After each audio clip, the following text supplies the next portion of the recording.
पहलगाम हमले के बाद आगे की रणनीति को तय करने के लिए रक्षा मंत्री राजनाथ सिंह ने प्रधानमंत्री नरेंद्र मोदी के साथ आज एक लंबी बैठक की। इधर फ्रांस के साथ 26 राफेल फाइटर मरीन जेट खरीदने के लिए करार भी किया गया। इस बीच पहलगाम हमले को लेकर ओछी राजनीति करने वालों पर भाजपा जमकर बरसी।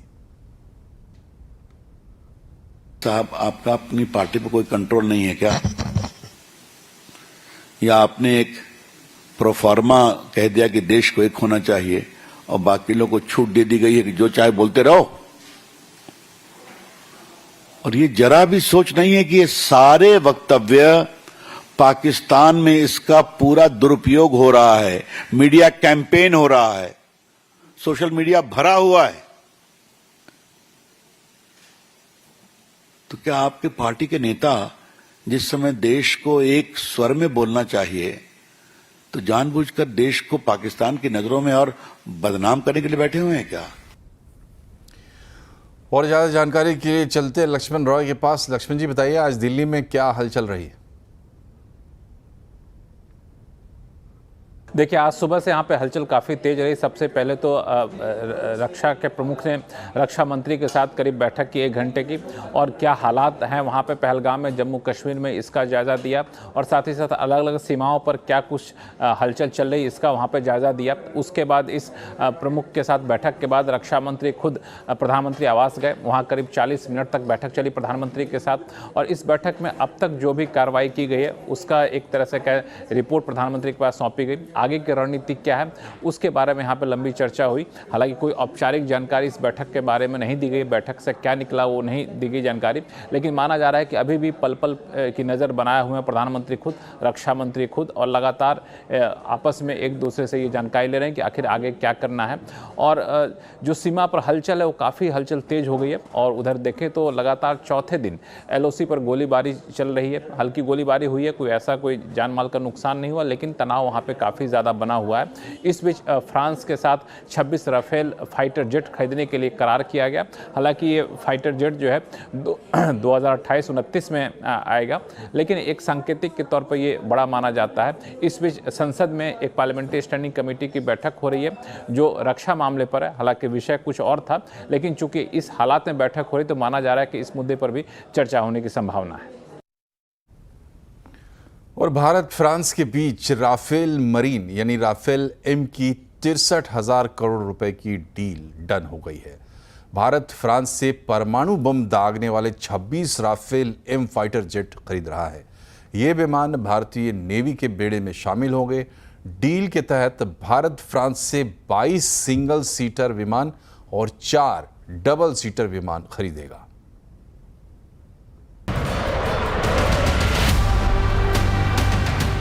पहलगाम में नापाक हरकत के बाद भारत के एक्शन से पाकिस्तान दहशत में है। एयर स्ट्राइक और सर्जिकल स्ट्राइक के बाद अब हिंदुस्तान के दुश्मन भारत के नए बाज से कांप रहे हैं। भारत अपने भरोसेमंद साथी फ्रांस से राफाल M लेने जा रहा है। भारत को जल्द फ्रांस से 26 राफाल M मिलने जा रहे हैं। भारत के दुश्मनों में सबसे ज्यादा दहशत इस बात से है कि भारत राफाल मरीन के विमानों की तैनाती अपने ताकतवर युद्धपोत में से एक INS विक्रांत पर करने जा रहा है। लड़ाकू विमान बनाने वाली कंपनी दसॉ एविएशन ने इन फाइटर जेट्स में भारत की जरूरत के हिसाब से कई बदलाव किए हैं। इनमें एंटी शिप स्ट्राइक, न्यूक्लियर हथियार लॉन्च करने की क्षमता और 10 घंटे तक फ्लाइट रिकॉर्ड करने जैसे फीचर शामिल हैं। राफाल M की डील में सबसे बड़ी बात यह है कि फ्रांस से जो डील है उसमें भारत को वेपन सिस्टम, स्पेयर पार्ट्स और एयरक्राफ्ट के जरूरी टूल्स भी मिलने जा रहे हैं। 50.1 फीट लंबे और 15,000 किलो वजनी दुश्मन के इस काल यानी राफाल M में शक्तिशाली एंटी शिप मिसाइलें लगाई जा सकती हैं, जो हवा से हवा और हवा से जमीन पर मार करने में सक्षम हैं। ये फाइटर जेट पनडुब्बियां खोजकर ध्वस्त करने वाले विशेष राडार से लैस है। खास बात यह है कि राफाल M में बीच हवा में ही रिफ्यूलिंग की जा सकती है। फ्यूल कैपेसिटी की बात करें तो इसमें 11,202 किलोग्राम फ्यूल भरा जा सकता है, जिससे ये ज्यादा देर तक हवा में रह सकता है। ये सिंगल और डबल सीटर विमान 52,000 फीट की ऊंचाई तक जा सकता है। इसकी 2205 किलोमीटर प्रति घंटा की रफ्तार ने दुश्मन की रातों की नींद उड़ा दी है। यानी राफाल मरीन राफाल से भी ज्यादा खतरनाक साबित होने जा रहा है। यही वजह है कि राफाल एम की धमक ने दुश्मनों को खौफजदा कर रखा है।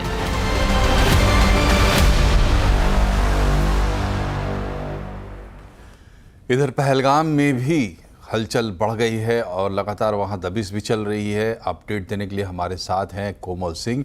बताएं कोमल, ग्राउंड जीरो पर क्या चल रहा है इस वक्त? देखिए मनोज, ये जो सिलसिला जारी है पहलगाम हमले के बाद ही केंद्र सरकार ने कड़े कदम उठाए हैं और यहाँ पर एनआईए भी जांच कर रही है। और यही नहीं, चप्पा चप्पा खंगाला जा रहा है। जम्मू कश्मीर के अलग अलग ज़िलों में जो है लगातार सर्च ऑपरेशन जारी है और हर जगह पे ये जंगलों को, हाइड आउट्स को खंगाला जा रहा है इस बात की जांच के लिए कि कहीं तो वो आतंकी होंगे। क्योंकि आप देखिए आज कितने दिन हो गए हैं पहलगाम हमले को, लेकिन आतंकियों का कहीं नाम नहीं है अभी तक। कहीं भी जाँच में, कहीं सर्च में, अभी हेलीकॉप्टर से सर्च चली जा रही है।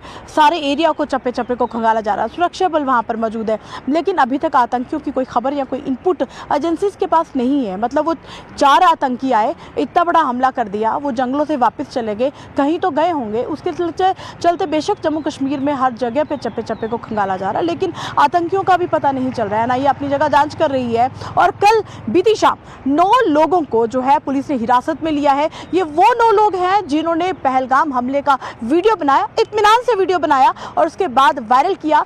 जो वीडियो वायरल जो है पूरे भारत ने देखा और लोगों का दिल रोया, लोग रोए। और लोगों का यही एक इतना गुस्सा था लोगों के अंदर कि उनको लगता था कि लग रहा है कि भारत सरकार जो है पहलगाम का हमला जो है वो जल्दी से जल्दी ले। लेकिन कोशिश है, जांच चल रही है, तलाश चल रही है।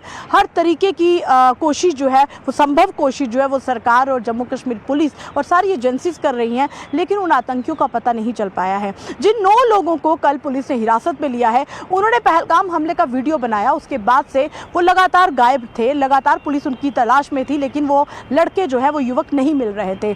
सर, पुलिस को बस यही एक शिकायत थी उन लड़कों से कि अगर वो समय रहते वीडियो ना बना करके पुलिस को इत्तला करते तो शायद समय रहते लोग वहां पर पहुंच जाते, पुलिस वहां पर पहुंच जाती, तो शायद कुछ लोग जख्मी, शायद तड़प के उस समय मरे होंगे। वो जख्मी हालात में अगर जल्दी उनको अस्पताल पहुंचाया जाता तो वो बच जाते। तो यहाँ पे एक निंदनीय घटना हुई है और ऊपर से वहाँ के जो कोई तो लोग होंगे स्थानीय जिन्होंने वो वीडियो बनाई। जांच ये भी चल रही है। जो लोगों को हिरासत मिली है उन्होंने कहा कि हमने ये वीडियो नहीं बनाई है, लेकिन वो वीडियो उन्हीं के फोन, उन्हीं के मोबाइल से मिली है। एक तरफ है कि जांच चल रही है, एक तरफ सुरक्षा एजेंसियां जो है वो कड़े कदम उठा रही हैं, लेकिन उन आतंकियों की तलाश जो है वो लगातार जारी है जिन्होंने इतने बड़े हमले को अंजाम दिया है। और यही नहीं, चारों तरफ से आपने देखा कि कश्मीर में अलग अलग जिलों में जितने आतंकी हैं, 9 से ज्यादा आतंकियों के घर उजाड़ दिए हैं। यही वजह है कि आतंकियों की धरपकड़ हो और उनको निस्तेनाबूद। चलिए, तो ग्राउंड पर भी काम चल रहा है। कोमल, बहुत बहुत शुक्रिया आपका तमाम अपडेट्स के लिए। बढ़ते आगे, पहलगाम हमले के बाद एलओसी पर काफ़ी तनाव है। भारत की तरफ से पाकिस्तान पर बड़े हमले की आशंका को देखते हुए लोगों ने बंकर खोलकर उनकी साफ सफाई शुरू कर दी है। देखिए एक रिपोर्ट। मैं आपको बता दूं कि जब से भारत ने साफ कर दिया कि पहलगाम अटैक का बदला लिया जाएगा, तब से लग रहा है कि बादल मंडला रहे हैं जंग के। और इसी बीच जो यहाँ पे लोगों ने खुद बंकर बनाए थे उन्होंने वो खोल दिए हैं। ये देख सकते हैं आप, बंकरों को साफ कर दिया गया है। और मैं आपको दिखाऊंगा, ये एक बंकर बना है, अंडरग्राउंड बंकर है, क्योंकि जब शेलिंग होती है तो लोगों को यहाँ ही रहना पड़ता है। मैं इस बंकर के अंदर जाऊँगा और आपको दिखाऊँगा। ये बंकर साफ किए गए हैं। मैं अपने विजय से कहूँ कि थोड़ा जल्दी आए और ये पूरा हाल दिखाएं। ये देख सकते हैं आप, ये बंकर है, सफाई की है, ताज़ा सफाई, ये देख सकते हैं हम, ताज़ा सफाई की है लोगों ने। और ये अंडरग्राउंड बंकर बने हुए हैं। ये वाला बंकर जो है, ये जो इनका मकान है, ये उन्होंने खुद बनाया है। काफ़ी जगहों पे कम्युनिटी बंकर गवर्नमेंट ने बनाए हैं। और जब शेलिंग होती है तो इन्हीं बंकरों में लोगों को रहना पड़ता है। ये आप देख सकते हैं, यानी ये पूरा अंडरग्राउंड बंकर है। और अगर कोई भी रॉकेट गिरता है, कोई भी मोटार शेल गिरता है तो लोगों की जान यहाँ पे बच सकती है। हालांकि लोग लगातार इन बॉर्डर एरियाज में या एलओसी के एरियाज में मुतालबा कर रहे हैं कि उनके पास इस तरीके के बंकर होने चाहिए। देख सकते हैं आप, इन्होंने खुद ही ये कंक्रीट बंकर बनाया है। यहाँ से ही ताल्लुक रखते हैं। क्या माहौल है अभी? जी, आपको बता दें कि काफ़ी जब से पहलगाम अटैक जो हुआ है, काफ़ी खौफ हरास देखा जा रहा है लोगों के अंदर। और खासकर बात करें ये बॉर्डर का इलाका है, अक्रॉस दी LOC यहाँ पे कभी भी जो जिस तरह से शेलिंग हो सकती है, जिस तरह से लोगों ने अब अपने बंकर जो है उनके दरवाजे खोल दिए। उनको लग रहा है कि हो सकता है बंकरों में जाना पड़े अगर शेलिंग हुई। जी बिल्कुल, लोगों ने अब बैंकर्स तो कर दिए हैं साफ, लेकिन कई सारी जगहों पर अभी बैंकर्स नहीं हैं। उनके लिए क्या इक़दाम रहेंगे गवर्नमेंट के, वो भी देखने वाली बात होगी, क्योंकि काफ़ी समय से जो है अमन यहाँ पे चल रहा था, सीज़ फायर हो गया था, उसके बाद लोगों ने बैंकर्स वगैरह उखाड़ भी दिए। लोगों ने ये जो है यहाँ पे तैयारी की है, हालांकि जब आर पार की शेलिंग होती है तो लोग बहुत मुश्किल में आ जाते हैं यहाँ पे, लेकिन भारत ने साफ कर दिया है कि जवाब दिया जाएगा। क्या लाइन ऑफ कंट्रोल के उस पार प्रहार किया जाएगा या किसी और जगह पे अटैक किया जाएगा, किसी को नहीं मालूम। इधर जम्मू कश्मीर विधानसभा के विशेष सत्र में आज पहलगाम आतंकी हमले में मारे गए पर्यटकों को श्रद्धांजलि दी गई। विधानसभा में पहलगाम हमले की कड़ी निंदा करते हुए एक प्रस्ताव भी पास किया गया। इस प्रस्ताव में केंद्र सरकार के उन कदमों का समर्थन किया गया है जो 23 अप्रैल को कैबिनेट कमेटी ऑन सिक्योरिटी की बैठक के बाद उठाए गए हैं। मुख्यमंत्री उमर अब्दुल्ला ने कहा कि मेजबान होने के नाते मैं सुरक्षा के लिए जिम्मेदार था। इन लोगों के परिजन में से कैसे माफ़ी मांगूं? मेरे पास कोई शब्द नहीं है। जम्मू कश्मीर की सिक्योरिटी, जम्मू कश्मीर की सुरक्षा, जम्मू कश्मीर के लोगों की चुनी हुई हुकूमत की जिम्मेदारी नहीं है, लेकिन तब भी यहाँ के वजीर आला की हैसियत से, यहाँ की टूरिज्म के मिनिस्टर की हैसियत से मैंने इन लोगों को दावत दी थी यहाँ आने की। मेजबान होते हुए मेरी जिम्मेदारी थी कि सही सलामत मैं इन्हें यहां से वापस भेजूं, नहीं भेज पाया।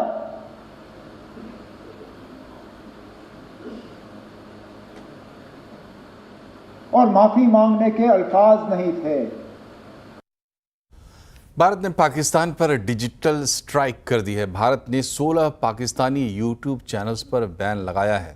इन चैनल्स में क्रिकेटर शोएब अख्तर का यूट्यूब चैनल, डॉन न्यूज़, समा टीवी और जियो न्यूज़ शामिल है। भारत सेना और सुरक्षा एजेंसियों के खिलाफ कथित तौर पर भड़काऊ, झूठे, भ्रामक बयान और गलत सूचना प्रसारित करने के लिए इन चैनल्स को ब्लॉक किया गया है। इसके साथ ही सरकार ने पहलगाम हमले पर अपनी रिपोर्टिंग में आतंकवादियों को उग्रवादी कहने पर BBC को चेतावनी भी जारी की गई है। आतंकवाद पर चीन का डबल स्टैंडर्ड एक बार फिर सामने आ गया है। चीन ने पहलगाम पर पाकिस्तान के सुर में सुर मिला लिया है और इसी पर आज आवाज़ अड्डा में होगी बड़ी चर्चा। भारत पाकिस्तान में टेंशन और बीच में ड्रैगन। 7:57 पर महाराष्ट्र के मुख्यमंत्री देवेंद्र फडणवीस ने MEC समिट में कहा है कि Mumbai Ahmedabad bullet train project 2028 तक पूरा हो जाएगा। इसके अलावा उन्होंने पालघर में बन रहे वधावन पोर्ट के भी 3 से 4 साल में पूरा होने की उम्मीद जताई है। Bullet train will bring you to BKC in 20-25 minutes and this road will bring you to Mumbai in 40-45 minutes. We started it afresh and today I can tell you that every bit of work of bullet train is being taken up and it's happening at a great pace. So let's say that by 2028 we'll be able to travel in the bullet. A game changer port. And you see today the biggest port of India is the JNPT port. It accounts for 60 to 65% of the container traffic. And this Vadhavan port is 3 times bigger than JNPT. Next 3 to 4 years, we'll start the operations of Vadhavan. Industrial production की रफ्तार में इजाफा देखने को मिला है। मार्च में IIP growth 2.7% से बढ़कर 3% पर आ गई है। इस दौरान मैन्युफैक्चरिंग ग्रोथ 2.58% से बढ़कर 3% हो गई है। इलेक्ट्रिसिटी ग्रोथ 3.6% से बढ़कर 6.3%, प्राइमरी गुड्स ग्रोथ 2.8% से बढ़कर 3.1% और इंफ्रा गुड्स ग्रोथ 6.8% से बढ़कर 8.8% रही है। कंज्यूमर ड्यूरेबल ग्रोथ भी 3.7% से बढ़कर 6.6% हो गई है। माइनिंग, कैपिटल गुड्स और कंज्यूमर नॉन ड्यूरेबल्स की ग्रोथ में गिरावट देखने को मिली है। कारोबारी हफ्ते के पहले दिन बाजार का जोश हाई देखने को मिला। बाजार में चौतरफा खरीदारी रही। सेंसेक्स निफ्टी 1% से ज्यादा की बढ़त पर बंद हुए हैं। सेंसेक्स 1006 पॉइंट चढ़कर 80,218 पर, निफ्टी 289 पॉइंट चढ़कर 24,329 पर बंद हुआ है। मिड कैप स्मॉल कैप शेयरों में खरीदारी रही। बाकी डिटेल्स बता रहे हैं यतिन मोता। जी, तो आज अगर हम शेयर बाजार की बात करें तो बहुत ही बढ़िया सोमवार रहा। अगर हम शेयर बाजार की बात करें तो रिजल्ट्स के बाद ऑब्वियसली रिलायंस इंडस्ट्रीज के शेयर में सबसे ज़्यादा 6% की तेज़ी का रुझान देखने को मिला। इसके अलावा सन फार्मा, जेएसडब्ल्यू स्टील और डिफेंस स्टॉक्स खास करके बीईएल और एचएल जैसे काउंटर्स में अच्छी खासी खरीदारी का मूड माहौल रहा। अगर हम स्पेसिफिकली लूजर्स की बात करें तो रिजल्ट्स के बाद श्रीराम फाइनेंस के काउंटर में आज भी लगभग 7-8% इंट्राडे गिरावट रही, 5% नीचे सेटल हुआ। इसके अलावा अल्ट्राटेक सीमेंट नतीजों के बाद एचसीएल टेक्नोलॉजीज और एटर्नल जैसे काउंटर्स में थोड़ी बहुत वीकनेस देखने को मिली। अगर हम स्पेसिफिकली मिड कैप गेनर्स की बात करें तो यहाँ आरबीएल बैंक में लगभग 10% का मोमेंटम था। डिफेंस शेयर्स में 4-5% की औसतन तेजी थी। इसके अलावा प्रेस्टीज एस्टेट्स के काउंटर में आपको एक शार्प बाउंस बैक देखने को मिला। लूजर्स की बात करें mid cap end of the market में तो एनबीएफसी शेयर्स रहे, एलएनटी फाइनेंस जैसे काउंटर्स, एमएनएम फाइनेंशियल जैसे काउंटर्स में 2 से 4-5% तक इंटरडे में गिरावट रही। इसके अलावा एम्फेसिस और पतंजलि जैसे काउंटर्स में भी आज गिरावट का माहौल रहा। और अब बात करते हैं आज के बाजार के बादशाह रिलायंस की। चौथी तिमाही में शानदार नतीजों से आरआईएल के शेयर में जोरदार तेजी देखने को मिली। शेयर 5.5% चढ़कर निफ्टी का टॉप गेनर बना हुआ था। नतीजों के बाद ब्रोकरेज हाउस भी काफी बुलिश हैं। आरआईएल की ग्रोथ को लेकर ब्रोकरेज क्यों बुलिश हैं, बता रहे हैं यतिन मोता। देखिए, रिलायंस इंडस्ट्रीज की बात करें तो क्लियरली आज ब्रोकरेजेस ने रिजल्ट्स को और FY26 के आउटलुक को एक थम्स अप दिया। In fact most of the brokerages जो हम ट्रैक करते हैं, चाहे वो डोमेस्टिक ब्रोकरेजेस हों या विदेशी ब्रोकरेजेस हों, 1600 से लेकर 1700 तक के टारगेट्स यहाँ देखने को मिल रहे हैं।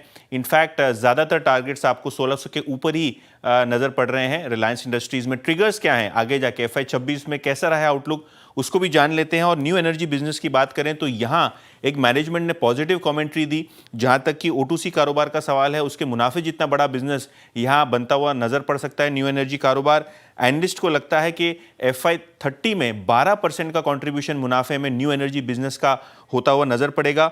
ग्रीन हाइड्रोजन और इलेक्ट्रोलाइजर का जो प्रोजेक्ट एग्जीक्यूशन चल रहा है वो बिल्कुल ऑन ट्रैक चल रहा है। तो काफ़ी अच्छी रही अपडेट्स जहाँ तक कि न्यू एनर्जी बिजनेस का सवाल है। इसके अलावा टेलीकॉम बिजनेस की बात करें तो यहाँ क्लियरली एक Q4 में अपटिक देखने को मिला। आरपू जो है 203 से बढ़ के 206 रुपये प्रति यूजर हो गया। इसके अलावा अगर हम जियो की बात करें तो जो कस्टमर एडिशन हो रहा है वो 5G में हो रहा है। ज़्यादातर कस्टमर 5G के आपको रिलायंस जियो के साथ जुड़ते हुए नजर पड़ रहे हैं, जो आगे जाके प्रॉफिट्स को मदद करेंगे। इनफैक्ट रिलायंस को लगता है कि जियो का जो रेवेन्यू और प्रॉफिट है वो आने वाले 3 से 4 फाइनेंशियल ईयर्स में दुगना होता हुआ नजर पड़ सकता है। रिटेल की बिजनेस की बात करें तो यहाँ भी शानदार परफॉर्मेंस रहा। इनफैक्ट रिटेल का जो क्विक कॉमर्स कारोबार है वो लगभग 2.5% बढ़ा। टोटल स्टोर काउंट बढ़ के अब 19,000 के पार जाता हुआ आपको नजर पड़ा है। तो रिकैलिब्रेशन और रिस्ट्रक्चरिंग के बाद भी आपको शानदार तरीके से स्टोर एडिशन दिखाई पड़ रहा है।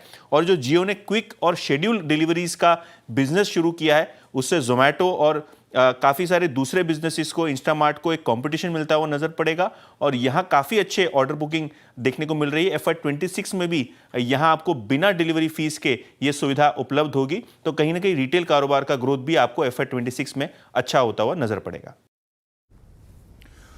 और यहाँ रुकते हैं एक छोटे से ब्रेक के। खबरें भी और भी हैं, बने रहिए हमारे साथ।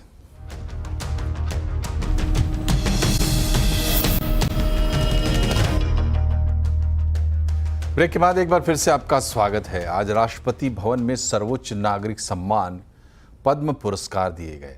कुल 139 विभूतियों में से आज 71 विभूतियों को राष्ट्रपति ने सम्मानित किया। इन पुरस्कारों में 4 को पद्म विभूषण, 10 को पद्म भूषण और 57 लोगों को पद्मश्री पुरस्कार से नवाजा गया। बचे हुए 68 पद्म विजेताओं को अगले महीने दूसरे चरण में सम्मानित किया जाएगा। 13 विभूतियों को मरणोपरांत पद्म पुरस्कार से सम्मानित किया जा रहा है। चिकित्सा के क्षेत्र में डुब्बू नागेश्वर रेड्डी, साहित्य और शिक्षा में MT वासुदेव नायर, व्यापार एवं उद्योग में ओसामू सुजुकी और कला के क्षेत्र में लक्ष्मी नारायण सुब्रमण्यन को आज सर्वोच्च नागरिक सम्मान पद्म विभूषण से सम्मानित किया गया। इसी के साथ नंदमुरी बालकृष्ण, PR श्रीजेश, पंकज उधास समेत 10 लोगों को आज पद्म भूषण से सम्मानित किया गया। व्यापार एवं उद्योग क्षेत्र में अरुंधति भट्टाचार्य, पवन गोयनका को पद्मश्री का सम्मान मिला। वहीं अरिजीत सिंह और R अश्विन को भी आज पद्मश्री पुरस्कार से नवाजा गया।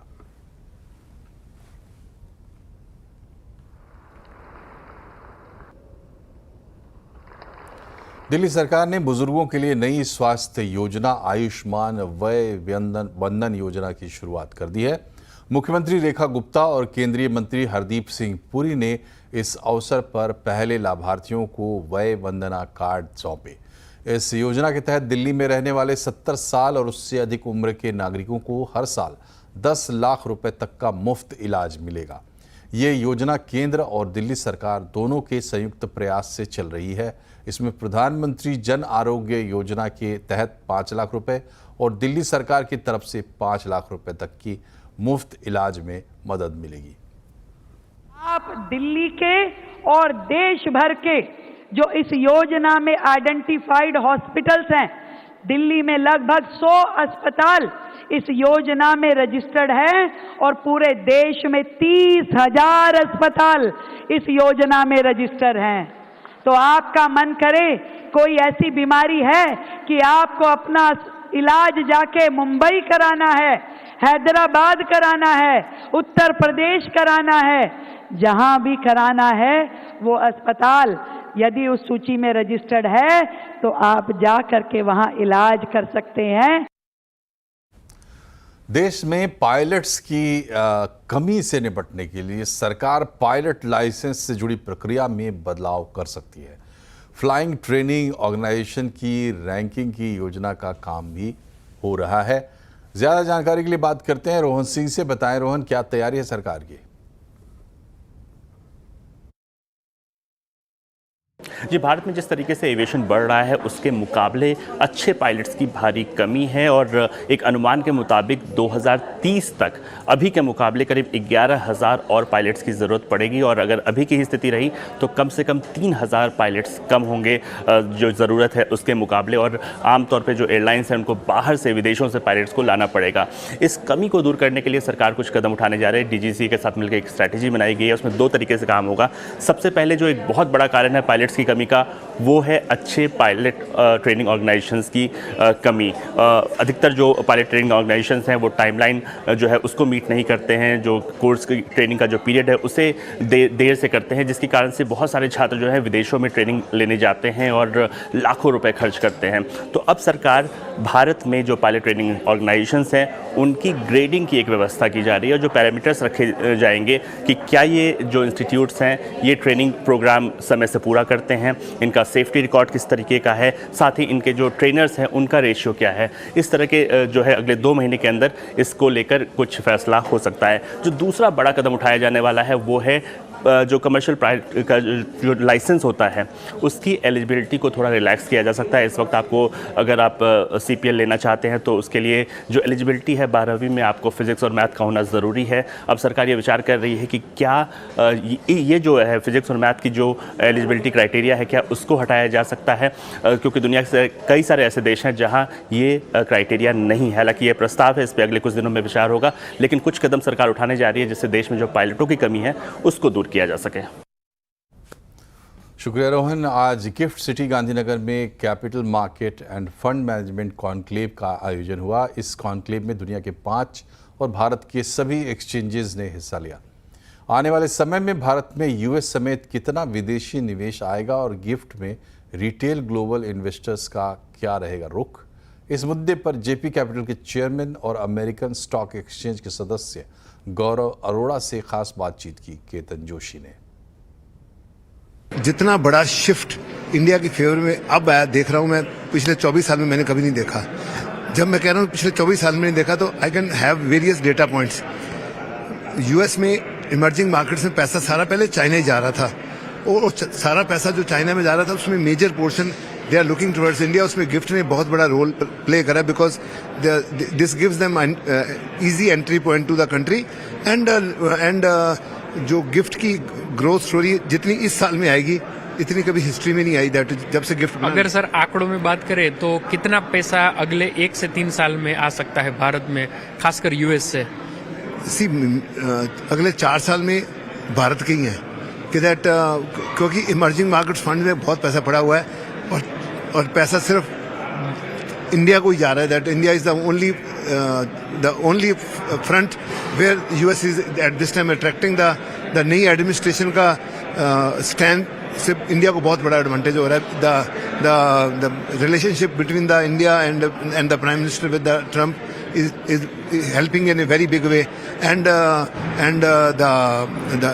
जो इन्वेस्टर्स कभी इंडिया को भी देख नहीं रहे थे एंड वो भी अब इंडिया आ रहे हैं। आप देखेंगे नए लोग बहुत सारे आ रहे हैं, जो बड़े सारे बहुत बड़े फंड अभी इंडिया में है नहीं, नए लोग भी बहुत सारे आ रहे हैं। और इसी के साथ बुलेटिन में फिलहाल इतना ही, लेकिन खबरों पर लगातार अपडेट रहिए और इसके लिए जुड़े रहिए CNBC आवाज़ से लाइव इस चैनल पर या फिर इन सोशल मीडिया हैंडल्स के जरिए। नमस्कार।